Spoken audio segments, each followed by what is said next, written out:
desarrollando los modelos VAR, vimos que este modelo es un modelo de la clase de los modelos multivariados en la medida que considera dentro de la evaluación la dinámica de diversas variables en base a la dinámica de otras, no solamente en base a sí misma. Y esto obviamente va a ser una modelar de relación de estas variables, tanto el instante temporal t como instantes temporales futuros, ¿verdad? Ahora, la notación del modelo VAR que vimos fue esta de acá, ¿no? Indicamos que aquí vamos a trabajar con un vector de variables llamado el vector de variables endógenas, y este vector de variables endógenas del t, ¿okay? Y va a depender de este mismo vector rezagado, ¿no? Desde un rezago 1 hasta un rezago p, y además de un vector de errores que recoge las fuentes de fluctuación contemporánea, es decir, el periodo t, asociada a la ocurrencia de choques estructurales, ¿no? Vinculados a estas variables endógenas, ¿no? Dijimos también que esta representación se le llama la representación reducida del VAR, ¿no? En la medida que este modelo también tiene una forma estructural, ¿correcto? Bueno, luego lo que hicimos fue desarrollar la representación de polinomio de rezago del VAR, que es esta, y luego una forma BMA infinita, o sea, una forma BMA móvil infinita, a partir de la forma reducida del VAR, ¿no? ¿Esto para qué nos iba a servir? Bueno, primero para poder expresar el VAR en su forma estructural de medias móviles, y a partir de esa forma estructural de medias móviles íbamos a denotar las funciones que son relevantes en el VAR. En este caso, lo mencionamos en este curso, que vamos a ver son la función de descomposición de varianza y la función de impulso respuesta, ¿ya? Obviamente, para que esto ocurra, nosotros tenemos que garantizar una condición de estabilidad, ¿no? ¿Se acuerdan? La condición de estabilidad es una condición o conjunto de condiciones que permiten expresar, que permiten expresar el VAR en su forma BMA, ¿no? Es la única forma de hacerlo, ¿ya? Si es que el VAR no tuviera estabilidad, no podríamos utilizar esta notación BMA, ¿ok? Por esa razón, esta condición de estabilidad también se le conoce como una condición de estacionariedad. Cuando ya el VAR está en su forma BMA, el VAR es completamente estacionario, ¿no? O dicho de otra forma, el vector de variables endógenas que están aquí son estacionarios. Por esa razón, que antes de trabajar con un modelo VAR, ¿no? A ver, chicos, por favor. Antes de trabajar con un modelo VAR, siempre nos aseguramos que las variables que están dentro del VAR sean estacionarias. Entonces, están viendo el trabajo, por ejemplo, que las variables están en variaciones interanuales o son series que están a las que les ha extraído la media, entre otros, ¿no?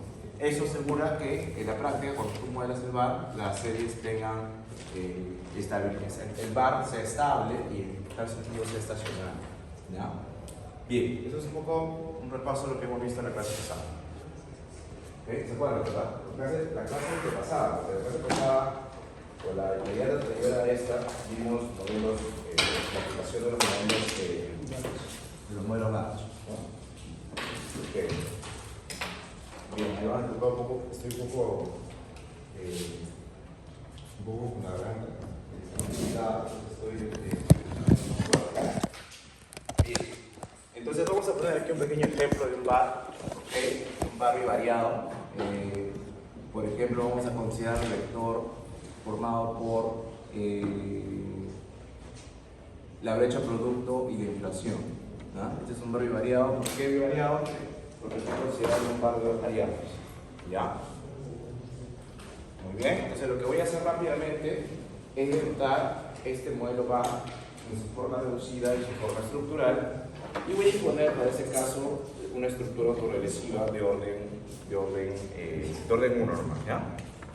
O sea, voy a decir que P es 1, lo que significa que si yo establezco el VAR de orden 1, el rango de 1, ¿cómo se expresaría? Según la notación, sería así, ¿no?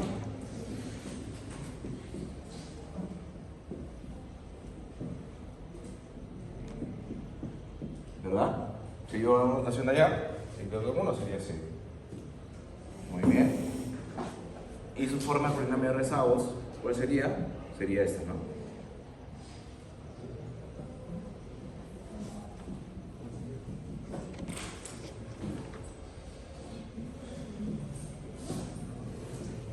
¿Ok? De tal forma que aquí yo tendría, ¿qué cosa? Tendría, este es el polinomio, ¿no? ¿Ok? Y este, así. ¿Ok? Ahora, si ustedes ven acá, esto no es exactamente igual a esto, ¿verdad? Pero eso ocurre porque yo, en esta notación, no estoy incorporando componentes deterministas. O sea, este vector de acá, o sea, el bar podría ser así o podría ser también así, ¿no? Podríamos tener, o sea, este es un bar con interceptos, ¿ya? Un bar de orden 1 con interceptos.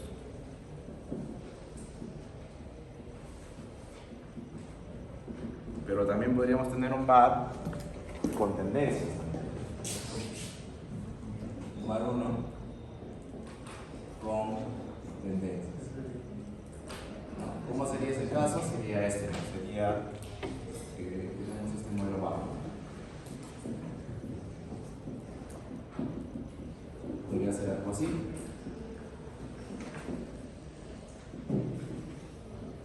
Ok, la tendencia estaría aquí, ¿no? Ok. Ahora, cuando ustedes incorporan interceptos o tendencias, básicamente lo que están asegurándose es que el vector de variables endógenas tenga media igual a 0, ¿ya? O al menos lo que modela el bar de forma dinámica tenga media 0, ¿no? Porque recuerden que estos elementos que se colocan aquí al momento de trabajar la dinámica implica básicamente que el modelo va a hacer un detrading de estos componentes y al final la dinámica la va a trabajar con las series que detrading, o sea, las series sin tendencia y sin intercepto, ¿ya? Si ustedes tienen que las series que están interesando tienen media 0 y no tienen tendencia, como es el caso del trabajo, ahí muchas veces no es necesario incluir interceptos. O se puede incluir sin ningún problema, porque al final la media exactamente no te sale igual a 0, entonces el intercepto recoge justo esa característica, ¿ok? Bien. Ok, entonces luego hablamos de la estabilidad del bar.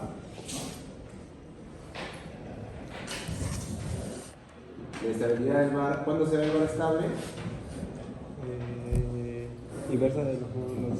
Cuando las inversas de las raíces de cada ecuación del bar estén dentro del círculo unitario, ¿no? ¿Cuáles son las ecuaciones del bar? ¿Ya? Esto obviamente no lo voy a preguntar acá en este curso, pero sí lo tomo en el siguiente. En el siguiente yo te doy un ejercicio y te pregunto, demuestra la estabilidad del bar, pero acá no te voy a. ¿Ya? Este sería el bar, ¿no? Cada ecuación. Esta es la ecuación del arrecho producto y esta sería la ecuación de la inflación. Los mismos elementos.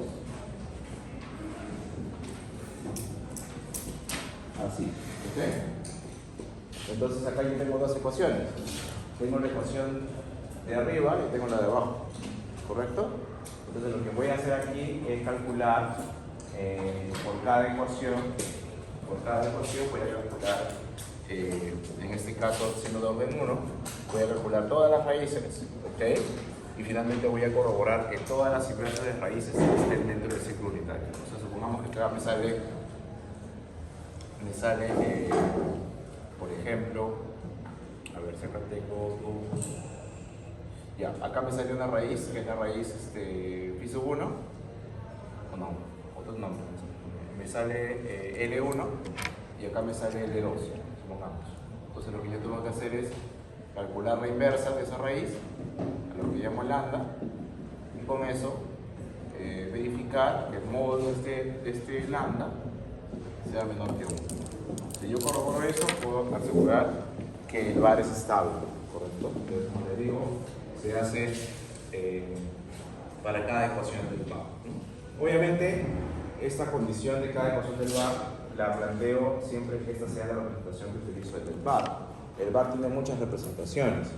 Tiene una representación que es esta, que es la extendida, ¿no? Donde yo detallo cada ecuación, pero también tengo una representación compacta del bar y tengo una representación que se llama la representación en base a una matriz de compañías, ¿no? Obviamente cada una se hace en la medida que el bar sea más complejo, ¿no?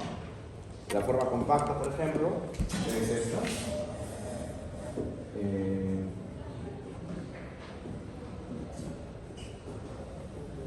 ¿Ok?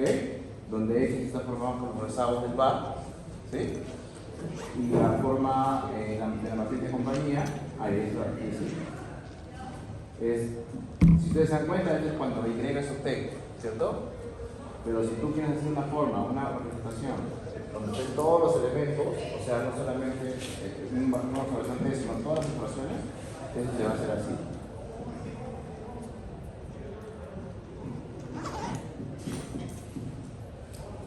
¿Sí? Esa es la forma que se llama la representación de la matriz de compañía. ¿Ya?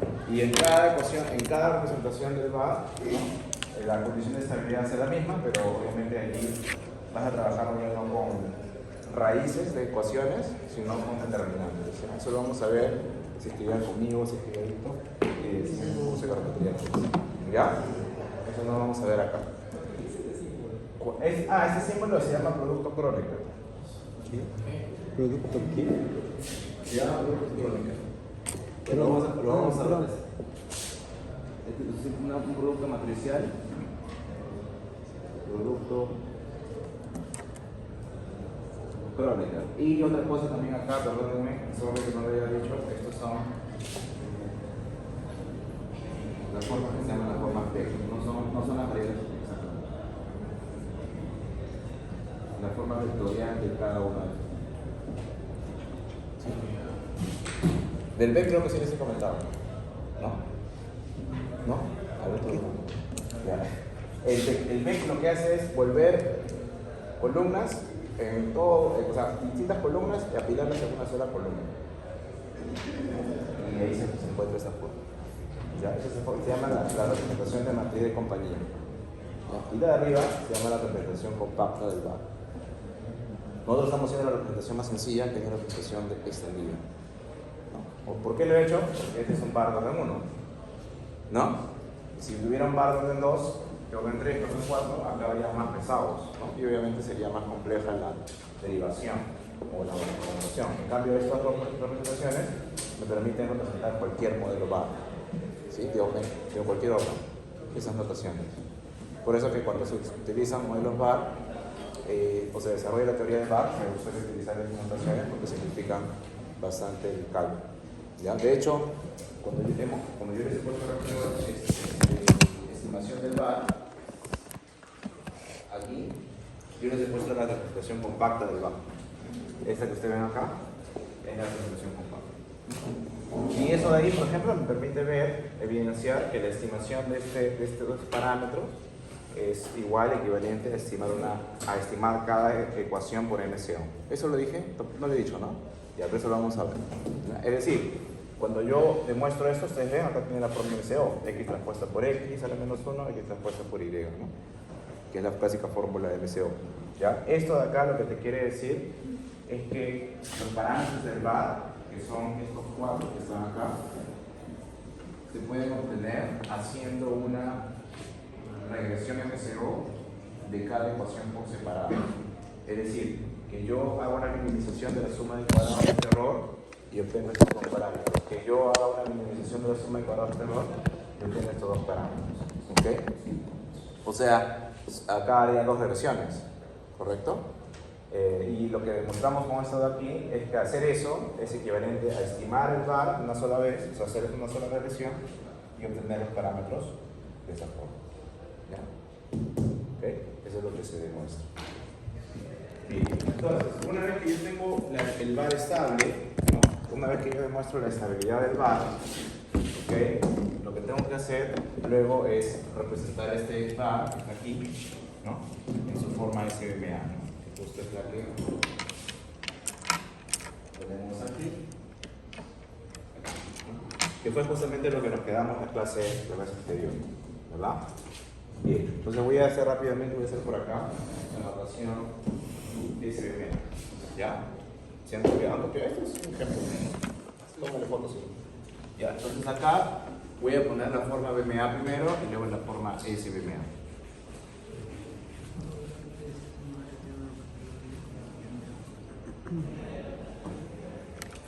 BMA del bar. O sea, obviamente cuando utilizo la forma BMA infinita, la utilizo únicamente en caso el bar, este par que está acá, sea estable. ¿Ya?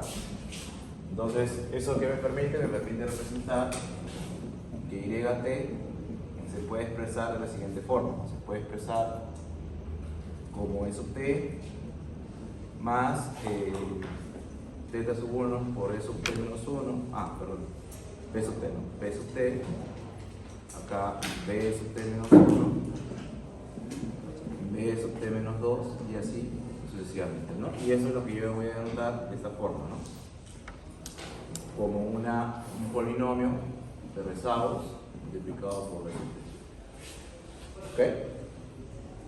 Donde este B sub t que está, este phi sub L es la identidad más θ1 por L, θ2 por L cuadrado y así infinitamente.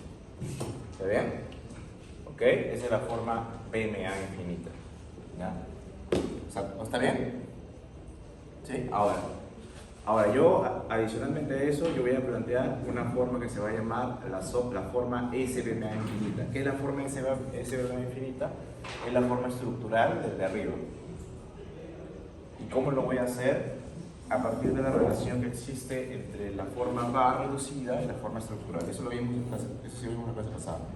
¿Cuál es la relación entre el bar reducido y el estructural? Primero, ¿qué forma tenía el estructural? El S bar de orden 1, en este caso, en este ejemplo que estaba viendo. Era así, ¿no? B sub 0, YT, B sub 1, YT menos 1, no sé si ustedes, esa es la forma S bar. ¿Por qué S bar? Por dos cosas, ¿no?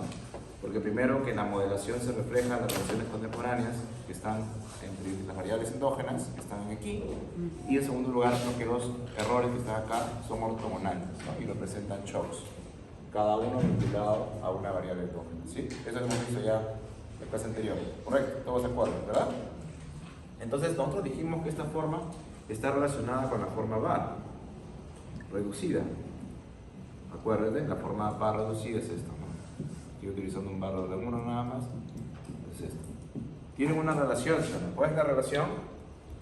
La relación entre estas dos, el vínculo entre estas dos, es que B sub 0 a la menos 1 por E sub t es igual a B sub t, ¿no?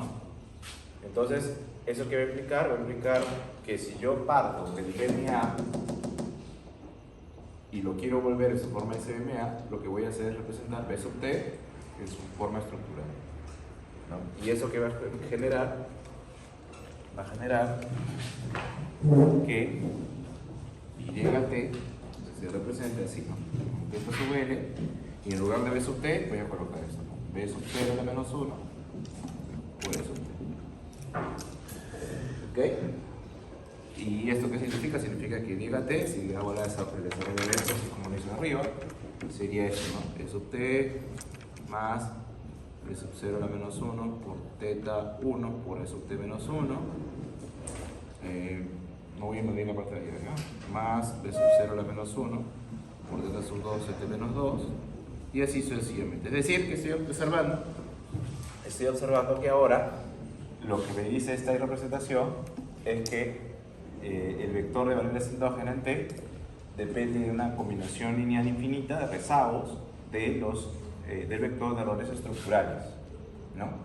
Dicho de una forma más sencilla, esto te quiere decir que lo que estás asumiendo en el bar es que los valores observados hoy de las endógenas son una combinación de todos los shocks que han ocurrido en la historia, ¿sí? Que lo que ves en el presente es lo que deviene de esa combinación, de esa ocurrencia de shocks. ¿Ok? Ok, bien. Vamos, entonces, esta representación es la que ustedes ven acá. Esta es la forma estructural. Ahora, esta forma de acá es la que vamos a explotar, pero así hasta no poder. Vamos a desarrollar con estas las funciones del VAR, que son las funciones de impulso-respuesta y la función de descomposición de la varianza. ¿Okay? Eso lo voy a borrar. ¿Han copiado? ¿Sí? Ya. acá rápidamente.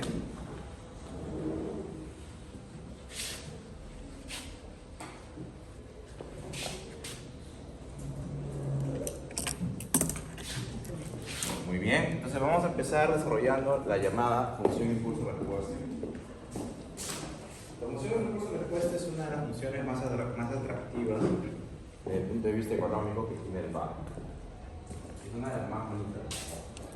¿Por qué? Porque es una función que te permite ver el comportamiento de las series luego de la ocurrencia de cierto shock estructural. Por ejemplo, ¿no? Si tú estás modelando el PBI peruano en función, por ejemplo, no sé, del shock del PBI chino, lo que eso te permite evaluar es cuánto tiempo o en qué magnitud el shock del PBI chino impacta en la economía peruana, ¿no? Tanto en magnitud como también en la cantidad de periodos que va a durar el impacto, el efecto de ese shock, ¿no? Puede ser que te dure, no sé, 2 años, 3 años, etc. O menos. Y además, no solamente ver la magnitud y el tiempo, sino también el sentido. ¿Es un shock positivo o un shock negativo? ¿Favorece un shock de PBI a la economía peruana o no? ¿Sí? Sí lo favorece. Sí favorece, dado que dada la participación que tiene la canasta exportadora, ¿no? Igual el PBI de Estados Unidos, ¿no? Y los shocks de costos, por ejemplo, un efecto, por ejemplo, incremento del precio del petróleo, es un efecto negativo, ¿no? Por ejemplo.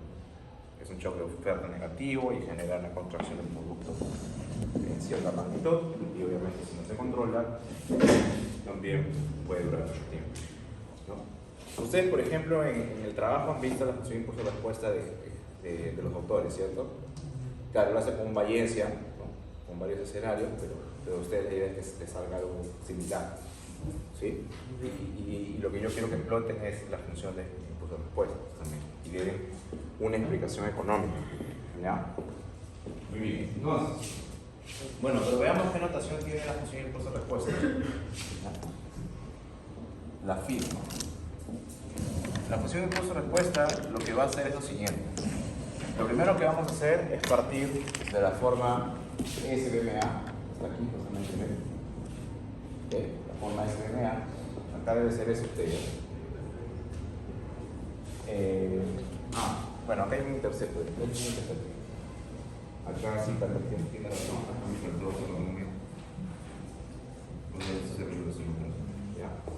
Mira, lo que voy a hacer es partir de esta notación de acá y le voy a adicionar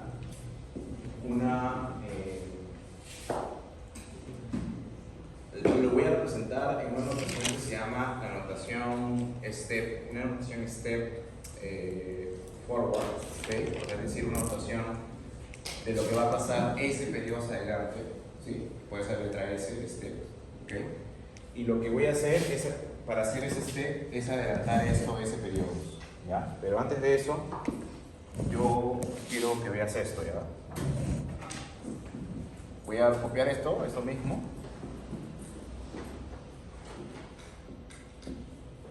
¿Ya? Lo voy a copiar igualito y luego lo voy a dibujar un poquito diferente. Estoy haciendo lo mismo. Ya, mira, por acá voy a tener esto, ¿no? Por ahí va a aparecer un rezago S, ¿cierto?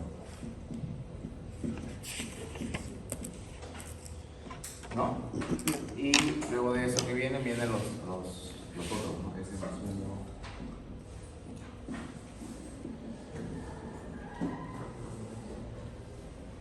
Ok, y así, ¿no? Ya, esa es la notación, la misma notación que está acá, pero he hecho explícita la notación que aparece este señor, ¿no? Este rezago S. Entonces, lo que yo voy a hacer, mirando ese periodo hacia adelante, es decir, mirando ese steps hacia adelante, voy a decir cuál es el valor de este vector endógenas si yo me proyecto ese periodo hacia adelante. ¿Qué tendría que hacer? Tendría que adicionar todo ese periodo, ¿no? Acá también. Y este de acá también. Este se va con este. Y acá también añado ese. Este se va con este. ¿Y qué me va a quedar? me va a quedar esto, ¿no? Me va a quedar que el valor de las endógenas proyectadas ese periodo hacia adelante es esto, ¿no? Es B sub 0 a la menos 1 por E sub t más S más Z sub 1, B sub 0 a la menos 1, E sub t más S menos 1 y así hasta Z sub S, B sub 0 a la menos 1 por E sub t y luego los demás, ¿no? Zeta S más 1, B sub 0 a la menos 1, E sub t más 1 y así. Ah, perdón, E sub t menos 1. Acá debe ser, a ver, permítanme. Este de acá. Este tiene que ser menos 1. ¿Ya? Y ya, y así. ¿Ok? Bien. Entonces, ok, tenemos esta forma.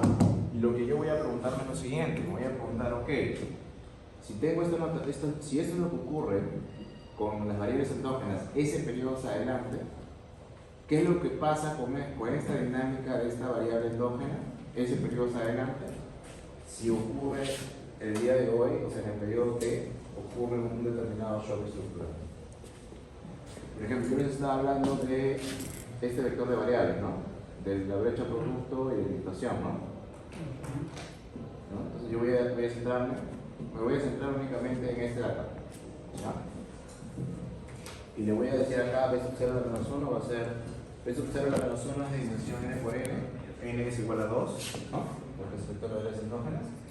Y voy a decir que es dimensión 2. Le voy a poner acá columna 1 de B sub 0 a la menos 1, columna 2, y eso lo voy a multiplicar por el vector de choques estructurales. En este caso va a ser un shock de producto, ¿ya? Y un shock de costo, ¿ya? Muy bien. Entonces lo que yo voy a preguntarme aquí es lo siguiente. Voy a preguntarme cuál es el cambio que existe en Y T más S, o sea, ese periodo hacia adelante, cuando el día de hoy ocurre un shock de gasto. O me voy a preguntar cuál es el cambio en la inflación ese periodo hacia adelante si ocurre el día ese shock de gasto. O me voy a preguntar, perdón que lo haga por acá, me voy a preguntar cuál es el cambio del producto, de brecha, ¿no? Si es que ocurre un shock de inflación hoy, un shock de costo. ¿O qué es lo que va a pasar con la inflación cuando ocurre ese shock de inflación? ¿Okay? Yo voy a tener entonces aquí, ¿cuántas combinaciones? Voy a tener 4 combinaciones. Donde lo que voy a reflejar en esta función que se llama impulso-respuesta, que es justamente esto, es el cambio generado en cada variable endógena, ese periodo hacia adelante, frente a la ocurrencia en el periodo T de cada shock estructural. Si yo tuviera 3 endógenas, tuviera 9 funciones de impulso-respuesta. Si tuviera 4, tuviera 16. ¿No? Acá tengo 2, solo tengo 4. Muy bien. Muy bien, y acá obviamente es muy sencillo de calcular, porque esto cuánto vale. Sencillo, ¿no? ¿Cuánto saldría? Acá, B1 por E más el por E y esto de acá, ¿no? Entonces, ¿cómo sería? Zeta sub S, ¿no? Por B1, ahorita les pongo acá, y nada más, pero este B1 ¿qué sería? B1 es una columna, exacto. Sería B1, elemento 1, ¿cierto? ¿No? Muy bien. ¿Y el de acá qué sería? Elemento 1 me refiero, si es una columna con 2 elementos, el elemento de arriba. Pero no sería más el B2. ¿Cuál? ¿Ah? No, ahorita vamos a ver ya. Este T sub S, B sub 1, elemento 2, ¿sí o no? ¿Sí? ¿Te ve? Por esa razón, si yo quisiera representar simplemente y acá justo la notación que está en pizarra, si yo quisiera entonces denotar el cambio del vector de variables endógenas asociado a la ocurrencia de un shock de producto hoy día, esto es igual a θ sub S por el vector B1. B1, ¿no? Que tiene el primer elemento asociado al cambio que genera este shock en el producto y el segundo elemento, este es el segundo elemento de este vector. Este es un vector de 2 por 1. Y lo que estoy haciendo es modelar aquí el elemento fila 1 por 1 a 1 y acá fila 1 por 1, fila 2 por 1. ¿Sí? ¿Ok? Esta notación, entonces, esta notación te dice que este es un vector. ¿Sí? Este es un vector. ¿Correcto? ¿Estamos? Acá, por ejemplo, ¿cuánto sería el impacto que tiene el shock de costos, inflación sobre el producto? ¿Cómo se calcularía? DS por B2 elemento 1. Acá, DS B2 elemento 1. ¿Ves? Y los dos conjuntamente, yo digo el impacto del vector endógenas frente a la ocurrencia, ¿no? Del shock, ¿esto cuál sería? Por eso acá lo ven así, ¿no? Te dicen de J. ¿Por qué? Porque si yo tuviera la notación no solo de 2 shocks, sino n shocks, este B tendría n columnas. Y si yo quiero modelar el impacto de cada shock sobre toda la secuencia de variables endógenas, tendría que seleccionar la J-décima columna vinculada al J-décimo shock. ¿Me sigue? ¿Está bien? Una consulta. Sí. La función impulso-respuesta siempre viene de un S bar, 1, y también es más orden. No. Claro. A ver, yo he partido el ejemplo con un bar 1, porque quería ahora empezar. Pero eso lo puedo haber hecho con un bar de la P. Ahora, lo que va a determinar la dimensión de la función no es el orden del bar, sino es el número de variables endógenas. ¿Sí? O sea, puedo haber utilizado un bar 2, un bar 3, lo que sea, y igual tendría 4 elementos. ¿Y cuál es la ventaja de usar un bar 2, bar 3? Ya, la ventaja de utilizar un bar de orden mayor que 1 es que tú siempre vas a buscar que este elemento del residuo no tenga autocorrelación, no tenga correlación. ¿Ok? Correlación con los rezagos, o sea, que sean ruidos blancos en lo posible esos residuos que están acá. ¿Ya? ¿Ok? Igual que en AR, ¿no? En un AR tú buscas encontrar el orden de la AR hasta que generes que el elemento residual sea completamente un ruido blanco. La lógica es la misma. ¿Ya? Por eso que cuando yo les pido a ustedes que hagan el diagnóstico de autocorrelación, por ejemplo, del VAR, lo que les estoy pidiendo en otras palabras es que corroboren que el orden del VAR planteado está bien. ¿Por qué? Porque eso genera, ¿qué problema genera que tengas un orden diferente, que no tengas un orden menor al correcto? Genera, por ejemplo, problemas en inferencia, ¿no? O generas que tu error esté sobreestimado, ¿no? Y eso genera, obviamente, que las bandas de confianza que calculas, por ejemplo, para este bar, también se sobreestima, ¿no? Entonces la idea es que eso sea completamente aleatorio, ¿ya? Por eso que ahí influye el orden del bar. Bien.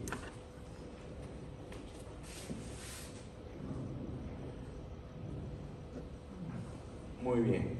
Ahora, copien, porque creo que he hecho todo muy feo ya.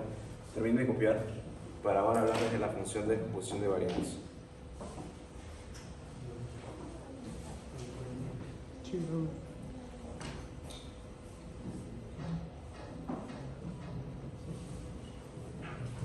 ¿Otra vez han dejado solo el profe Cristian?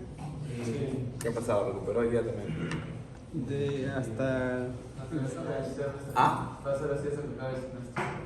Seguro tiene el mismo horario. Antes el profesor era el que faltaba algo así. Antes era el que faltaba. Ok. Sí. Ese profe es bueno, porque él dicta en La PUC. en el Pacífico, la maestría de regulación. Sí. Es que él trabaja en una reguladora, ¿no? ¿Ah? ¿Sí viene todos los días? Ay, no sé cómo se asesora. No he llevado esa maestría.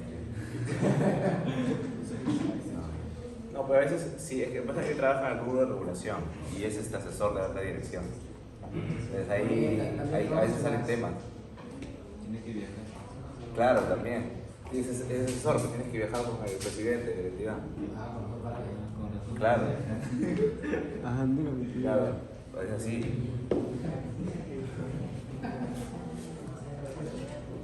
Un problema de falta de calidad de servicio en alguna localidad, tiene que viajar, ¿no? Entonces, pero igual es un profe. Sí, sí, pero... Ya.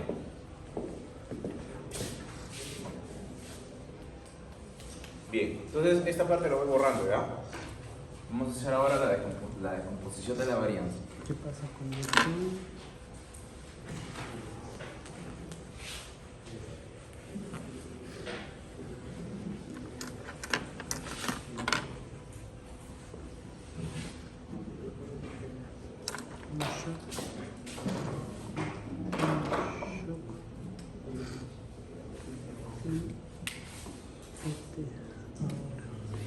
Muy bien. Ahora, un poco haciendo una reflexión respecto a la función impulso-respuesta, ustedes creo que se sobreentiende para qué sirve, ¿no? O sea, yo les hablé de tres cosas, ¿no? Les dije que permite evaluar la magnitud del impacto de un shock, la duración, y te permite evaluar el sentido del impacto, ¿no? Por ejemplo, ¿no? ¿Cómo puede impactar, cómo ustedes esperan que un shock de costos impacte la inflación en el PBI? ¿Cómo sería? Negativa el PBI, ¿no? Y la Acá yo tengo, inflación. acá yo tengo S. S es la ventana de tiempo, la ventana de tiempo donde quiero evaluar el impacto, ¿no? Obviamente el impacto se evalúa desde cero, es decir, desde el instante el valor en el presente. Y acá, por ejemplo, puedo modelar lo que le pasa a esta variable y luego lo que le pasa a esta de acá, ¿no? A la inflación. Un shock de gasto que hace, un shock de gasto lo activa la economía. Ajá. Puede ser, por ejemplo, un shock de gasto público, y de repente lo incrementa por acá, en el mismo periodo que ocurre, ¿no? Y el impacto obviamente se va a poder ver en mayor medida por acá. Si es de data trimestral, esto por ejemplo vamos a hacer el tercer trimestre, y luego el tercer trimestre ya el shock empieza a desaparecer, hasta que llega un momento donde ya el impacto básicamente es igual a cero, ¿no? O sea, claro, porque el shock no es permanente. Los shocks en el modelo VAR todos son transitorios. ¿Por qué son transitorios? Porque las variables son estacionarias y en ese sentido significa que regresan a su media, ¿no? ¿Por qué regresan a la media? Porque el impacto del shock ya se diluyó, se dice, ¿no? O sea, ya pasó, ¿ya? Muy bien. ¿Y en la inflación qué va a pasar? La inflación naturalmente puede que no reaccione en ese mismo periodo, ¿no? Porque en el periodo T el shock de gasto justo puede haber sido porque había stock sin utilizar, factor de trabajo, por ejemplo, sin emplear, entonces no hay presiones de costos, ¿no? Pero en la medida que el shock va teniendo un impacto mayor, eso recién termina impactando la inflación, ¿no? Y de repente el impacto de la inflación incluso se va a ver no en el periodo 3, se va a ver hasta el periodo 4, ¿no? Por decir algo, dada la rigidez de precios, ¿no? Y luego una vez que ya el shock empieza a diluirse, el shock de mediante se empieza a diluir, ¿no? Y desaparece. Entonces, esa sería la dinámica del shock de inflación. El shock de gasto, perdón. ¿La inflación desaparecería un periodo después también? No, acá solamente yo estoy caracterizando. O sea, puede ser 2 periodos. No, pero me refiero a que sería, por ejemplo, Algo así, ¿no? también tardío. No es como que al mismo tiempo que comenzaba. Tardío, o sea, yo le estoy dando un poco de sentido económico a lo que te esperas, ¿no? ¿Por qué tardío? Dije porque por 2 cosas, ¿no? Primero porque cuando ocurre el shock en T, este no reacciona porque en T puede haber exceso de factores de producción, ¿no? Factores desempleados, no hay presión de costos, o sea, la inflación no sube. Otra explicación puede ser porque los precios son rígidos, ¿no? Y los agentes económicos, en este caso las firmas, no cambian los precios inmediatamente, ¿no? esperan a ver qué pasa y el siguiente periodo recién ya ajustan precios. Y acá lo mismo, ¿no? Cuando empiezan a ver que empieza a desaparecer, dada la rigidez de precios, el efecto es inmediato, los precios no se ajustan inmediatamente, sino que se demoran un poco más, ¿no? Cuando ya ven que el shock está desapareciendo, obviamente ahí lo que ocurre es que también la presión sobre la inflación también cambia, ¿no? En el gráfico de arriba, ¿la producción se reduce a cero o se reduce a nivel inicial? ¿Se reduce a cero? ¿Cómo se reduce a cero? Claro, y el D más E. ¿Y el D más S? Ah, ya no. En realidad, sí, puede pasar esto, pero te puede salir esto de acá, mira. Te puede salir esto de acá. Pero eso no significa que sea diferente de cero, porque como vamos a ver nosotros, no lo vamos a ver en este curso, sino en el siguiente, estas funciones también tienen bandas de confianza. Algo así, por ejemplo. Y puede pasar que acá tengas algo así, ¿no? ¿Ok? ¿Y ahí qué significa? Significa que aquí, estadísticamente desde aquí, ya el impacto del shock es nulo. Porque estadísticamente el impacto, la línea azul puede ser igual a cero. O sea, lo que tienes que, por eso la banda de confianza es tan importante, ¿no? Si tú no especificas el bar correctamente, puedes tener una distorsión. Y esto puede ser más grande y de repente decirte que el impacto desaparece antes, ¿no? Pero la regla es cuando la banda empieza a choca esto, ya yo puedo decir, no sé, en el periodo 5, significa que estadísticamente el efecto del shock ya desapareció. Acá puede pasar esto también, puede ser así y puede ser así. La gráfica de la derivada. Claro, esta gráfica que tú ves aquí es la gráfica de las derivadas. Ahí por ejemplo yo estoy dibujando ese de aquí en la parte superior y ese de aquí en la parte inferior.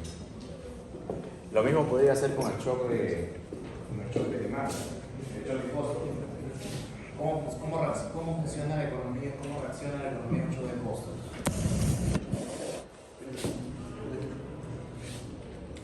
Por ejemplo, un incremento del precio del petróleo.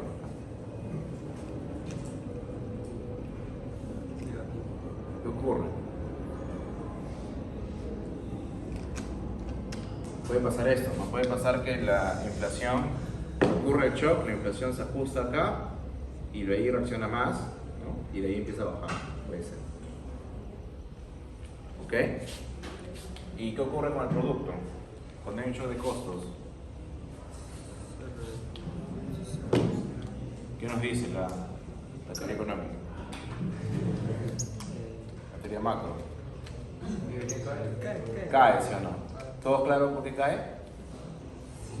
¿Por qué cae? Por la mayor costo menos vas a poder producir.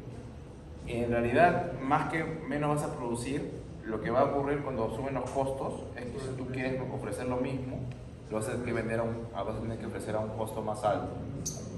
Y naturalmente, por ley de oferta y demanda, la demanda va a ser menor, ¿no? Es como un desplazamiento, o sea, económicamente es como un desplazamiento de la oferta agregada de corto plazo a la izquierda y ahí sube el nivel de precios y se contrae el producto, que es lo que estamos viendo. Entonces eso puede verse así, ¿no? Por ejemplo, por acá, supongamos que tiene un impacto inmediato, ¿no? Y esto puede ser así, ¿no? ¿Ok? Algo así, su pico más alto y luego ya empieza a estabilizar. Puede pasar eso. Entonces ahí está, ¿no?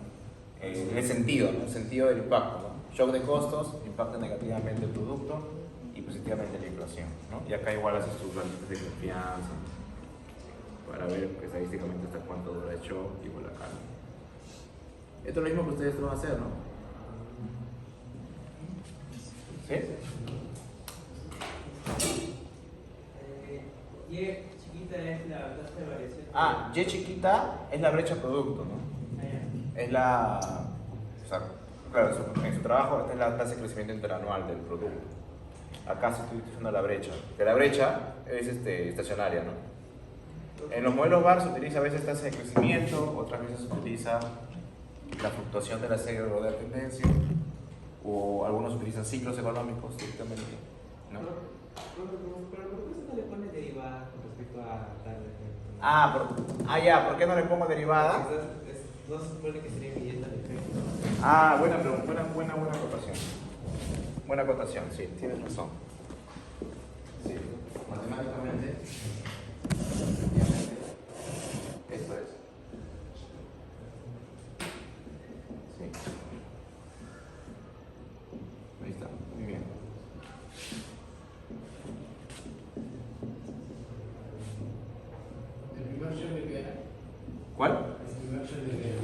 Y gasto, shock de gasto, shock de producto, ¿no? Y este shock de inflación. ¿Ya?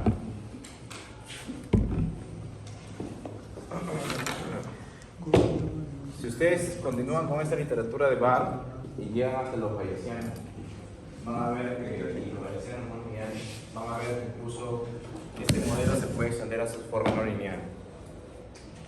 Una forma no lineal, por ejemplo, te dice que en un determinado escenario el impacto es así, pero de repente en otro escenario el impacto es, no sé, pero vamos a poner así, ¿no? Es más persistente, ¿no? Aquí y acá, algo así, ¿no? Como que la caída es más brusca acá, por decirlo. Eso es lo que te permite identificar un bar bayesiano o un bar no lineal también, ¿ya? Ustedes tranquilamente, así como les dije a los chicos de econometría 3, ustedes tranquilamente podrían hacer su tesis con un bar. ¿Sí? Sí. Sí. Con un bar. ¿Por qué? Porque, claro, esa es una parte nada más. Porque acá lo que estoy omitiendo de decirles, que todavía lo que no les muestro, es cómo se genera esto. Tenemos que ver algo que se llama la identificación del bar. Estoy asumiendo algo acá, todavía no les he dicho. ¿Ya? Y cuando hacen la identificación del VAR estructural, ahí es donde viene toda la teoría económica. ¿Ok? Bueno. ¿Ya? Y con esa teoría económica puedes sustentar. ¿Cómo va?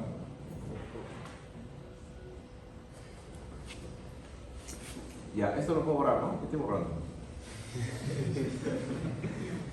Bien, entonces ahora sí vamos a ver la descomposición de la varianza. ¿No?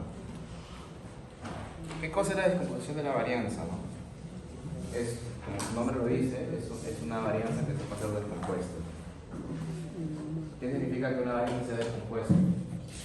Bueno, cada variable endógena dentro del VAR tiene una varianza, tiene una fluctuación alrededor de la media. Y nosotros estaríamos interesados cuál es la magnitud de esa fluctuación que está asociada a cada shock estructural.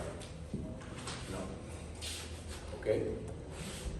Por ejemplo, a mí me gustaría saber si las fluctuaciones del producto están más asociadas al shock de gasto o shock de inflación. O me gustaría saber si los shocks si la variación, la fluctuación de la inflación está más asociada al shock de costos que al shock de demanda. ¿No? ¿Eso para qué sirve? ¿Para qué te sirve saber hasta asociado a qué estaban vinculadas las fluctuaciones de las variables? Eso justamente tiene que ver con que si yo quisiera hacer una predicción de cualquiera de las dos, tendría que tomar en cuenta cuál es el shock determinante de la dinámica de esas variables y el futuro. ¿Ya? Bien, entonces vamos a ver cómo se calcula esto.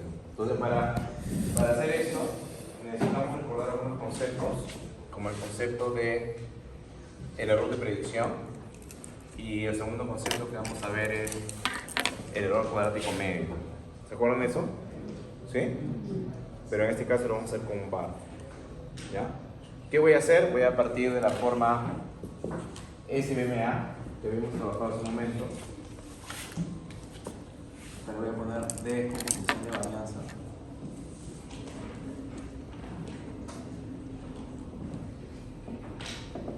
Muy bien, voy a partir de la forma SBMA.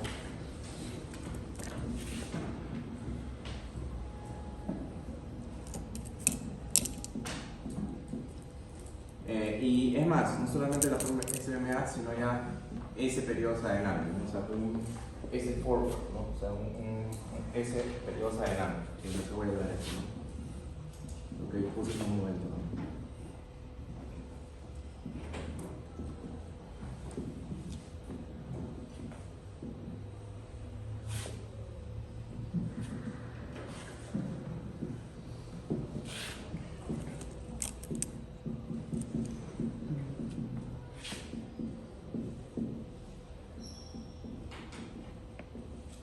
¿Ya?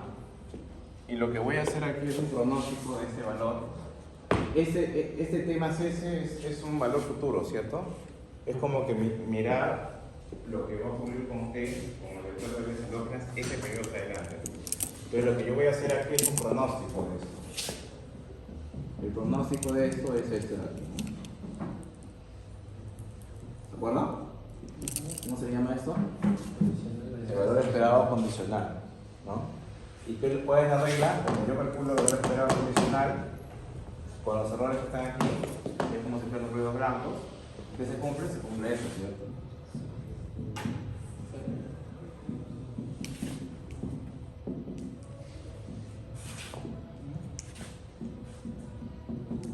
¿Sí o no? ¿No? ¿Por qué? ¿Por qué se cumple eso?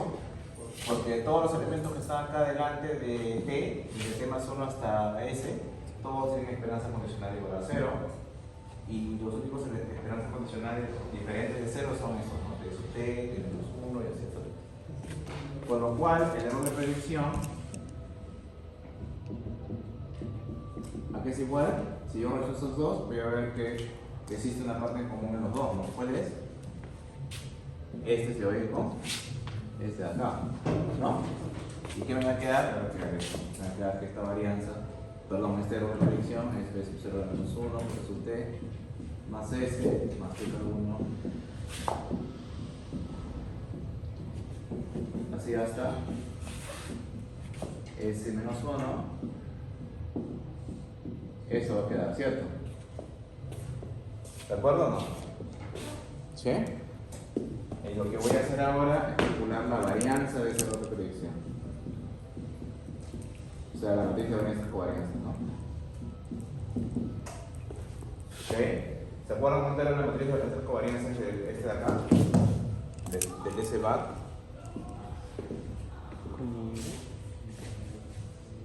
¿Se acuerdan o no?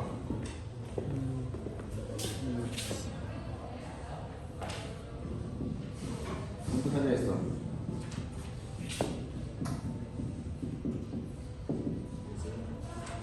Omega. El sigma es la matriz de varianzas covarianzas del D sub T, del error de la forma reducida del BAC. Pero la matriz de varianzas covarianzas de la forma estructural es omega, que es una matriz diagonal porque son ortogonales. ¿De acuerdo? ¿De acuerdo de eso? Esto aquí es una matriz diagonal, donde acá tengo las varianzas cero shocks estructurales y estos son ceros y ceros. Es una matriz diagonal completamente. ¿Estamos? Muy bien. Si yo calculo esto de acá aquí, muy sencillo, hacer este, ¿no?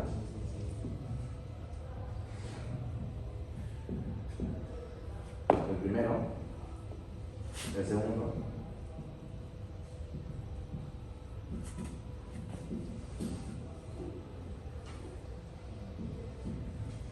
¿Está bien?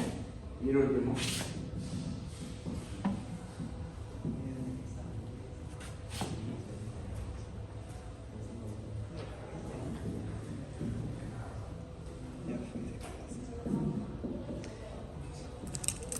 ¿Qué decir? Sale eso, esa suma de esos elementos.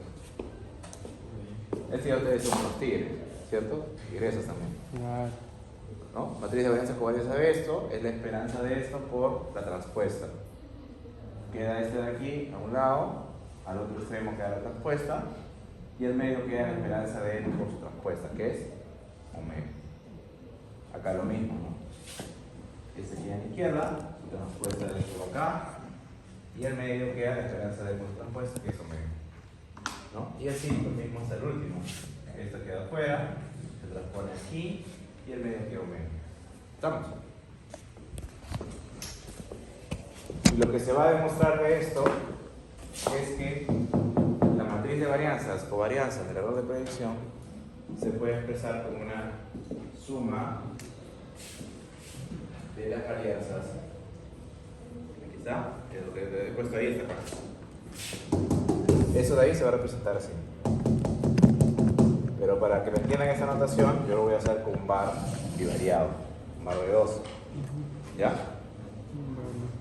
¿Ya? Voy a hacer eso, le explico rápido y seguimos a un corto break, ¿ya? No me llevo favor, ¿no? 6, 7, 10, 12. ¿Ah? ¿Se van a retirar? ¿Se van a retirar más? ¿Cuántas posibilidades tiene? ¿Ya no pueden, ya? Pero hay por lo menos un par que no ha venido a ningún caso. Dice retiro. Sí. Bueno, pero a veces habilitan en la retiro, ¿no? Pero el último día. Si el tercio se pone a... ¿Cómo queda? No sé cómo hacen, pero una tercera requiere. Sí. En el que supuestamente solo es para casos de emergencia, así que ya no, casi inhabilidad o de Presencia está casi no sé cómo hacen para Bueno.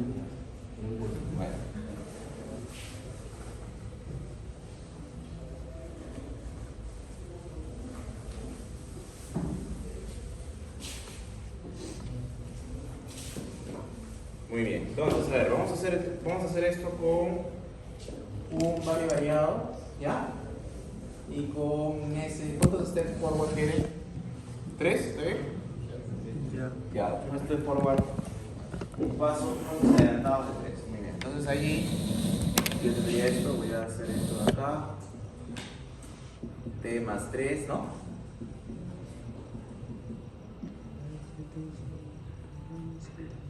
¿Sí? Que lo mismo allá. Le estamos la misma notación.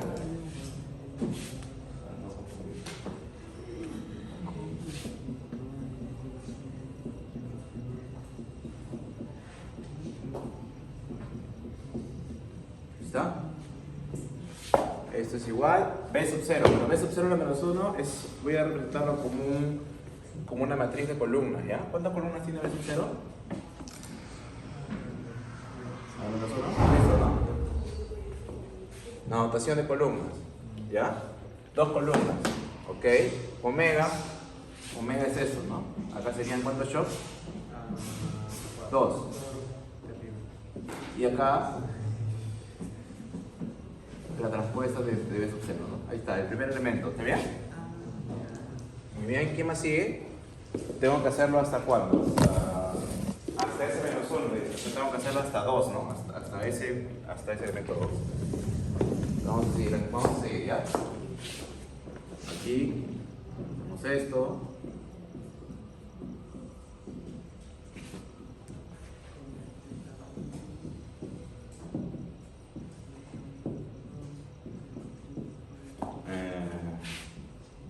Ahí está, y nos falta uno más, ¿no? ¿Está bien? Porque ese vale 3 y la suma dice que va a ser ese menos 1. Ya.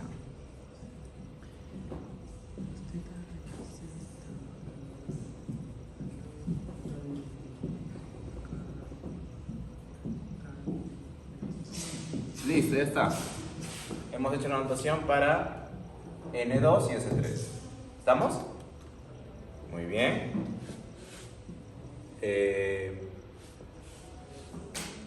Ya. Voy a poner acostado aquí de cada uno su simplificación. ¿Este cómo sería? Sería así, mira. ¿Sería así, sí o no?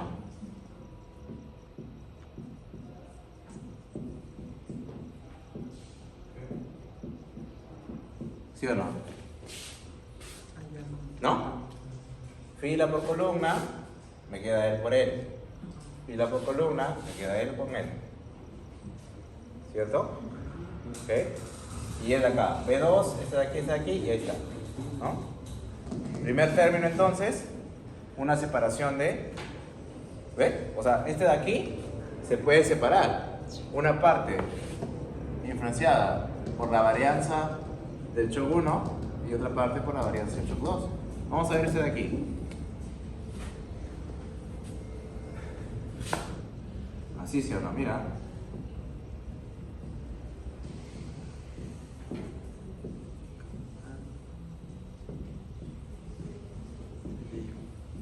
¿Sí o no? Eso va a quedar. ¿Sí? Y el tercero.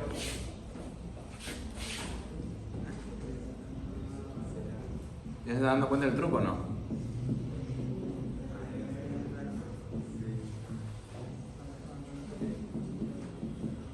También separable, ¿sí o no? ¿No? ¿Sí? Acá el truco solamente es adicionarle el teta 1 acá adelante y atrás. Acá también el teta 2 adelante y atrás, pero es lo mismo. qué es lo que voy a hacer en esta suma? Voy a factorizar. Como puedes ver, cada elemento es una suma ponderada, ¿no? Por la varianza de cada shock. Entonces puedo agrupar todos los que tengan el shock 1, ¿no? O sea, puedo agrupar él y él.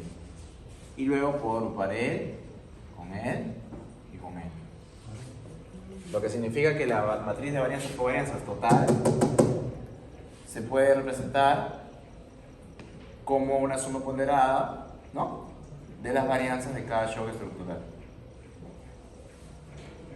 ¿Y eso qué me permite? Me permite separar la varianza total en dos varianzas, donde en cada instante de tiempo tengo una ponderación. Porque claro, así como pude haber hecho yo esto con este S igual a 3, lo puedo haber hecho con un S igual a 2 y con un S igual a 1. Si S fuera igual a 1, por ejemplo, ¿cuál sería la ponderación de la varianza? Este sería el peso de la varianza 1, del shock 1, y este sería el peso de la varianza 2, ¿no? Si yo hago la matriz de varianzas con S igual a 2, ¿cuál sería el peso de la varianza 1? Sería esto más esto de acá. Y de la varianza 2, esto más esto de acá. En 3, ¿cuánto sería el peso de la varianza? Sería el más el sería el peso de la varianza 1, y el peso de la varianza 2 sería el más el y más el. Entonces, ¿qué significa esto? Significa que esta representación me permite representar para cada S diferente cuál es el peso que tiene cada varianza de choque estructural en la varianza del error de proyección. ¿Sí? Y todo el tiempo la varianza, si es un 100%, una parte del 100% lo va a modelar el shock 1 y otra parte el shock 2. Esa es la descomposición que vamos a trabajar. Y eso matemáticamente se denota como esto, ¿no? En una escala porcentual, claro, esta es una forma matemática, la varianza de cada shock, una diagonalización, porque solamente me importan los elementos de diagonal de acá, no me importan las covarianzas, y obviamente la varianza total también, que es un elemento diagonal. ¿Me siguen? ¿Sí? Y esto se da como una proporción de la varianza de cada uno. ¿Ya? ¿Se entiende? Ya se lo vamos a ver luego de break, ¿ya? Okay, pues, miren. Pero antes, ¿en la lista dónde está?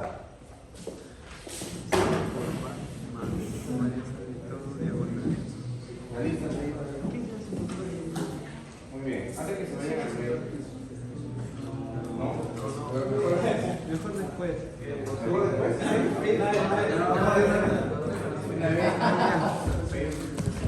Ah,